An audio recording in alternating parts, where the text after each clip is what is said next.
क्या आप जानते हैं कि सीपीआई यानी कंज्यूमर प्राइस इंडेक्स के ताजा आंकड़े फरवरी 2026 में रिवाइज्ड बेस ईयर के आधार पर जारी किए गए हैं। बेस ईयर वो साल होता है जिसकी कीमतों को रेफरेंस पॉइंट मानते हुए एक तय समय में कीमतों में हुई बढ़ोतरी के आधार पर कंज्यूमर प्राइस इंडेक्स कैलकुलेट किया जाता है।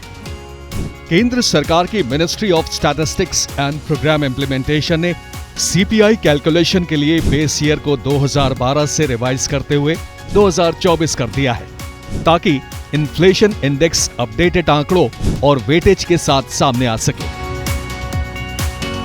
2024 को बेस ईयर बनाने का फायदा यह होगा कि अब सीपीआई अपडेटेड कंजम्पशन पैटर्न्स को पेश करेगा। जब कोई चीज बेटर एंड एक्यूरेट मेजर होता है तो पॉलिसीज उसी रूप से फिर अप्रोप्रिएट होती है।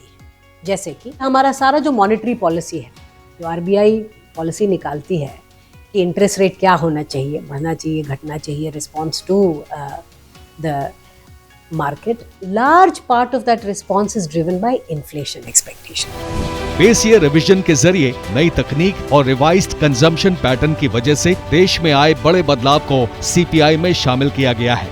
बेस ईयर रिवीजन से मिला अपडेटेड सीपीआई न सिर्फ इंटरनेशनल स्टैंडर्ड के मुताबिक है, बल्कि ई कॉमर्स और एडमिनिस्ट्रेटिव डेटा सोर्सेज का इस्तेमाल होने की वजह से इसमें निवेशकों, क्रेडिट रेटिंग एजेंसीज और ग्लोबल इंस्टीट्यूशंस का भरोसा भी मजबूत होगा।